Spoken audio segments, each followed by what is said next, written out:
Khi nhắc đến việc du học, nhất là về ngành du lịch khách sạn, thì có rất nhiều bạn trẻ lại thích chọn Singapore. Như vậy thì đâu là cái lý do khiến cho đất nước Singapore lại nổi tiếng về ngành này như vậy thưa chị Quỳnh? Singapore có rất là nhiều cái điểm du lịch, ví dụ như là đảo du lịch Sentosa với các khu nghỉ ngơi cao cấp. Có thể nói đây là một trung tâm mua sắm quốc tế. Tại Singapore các bạn có thể mua được rất nhiều các loại hàng hóa hoặc là quần áo trang sức từ cái giá thấp nhất đến cái gọi là cao cấp nhất.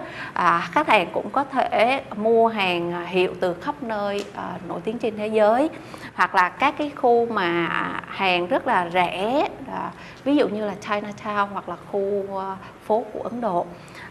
Đi lại ở đây thì rất là thuận tiện nhờ hệ thống tàu điện ngầm hiện đại và an toàn. Xe buýt và taxi là thay thế hoàn toàn cho các phương tiện khác, ví dụ như là xe máy hoặc là xe đạp như ở Việt Nam. Nhìn chung thì có thể thấy rõ sự đầu tư của chính phủ Singapore nhằm thu hút khách du lịch ở khắp nơi trên thế giới. Có thể nói du lịch đích thực là một ngành công nghiệp không khói, mang lại lợi nhuận cao cho đất nước này.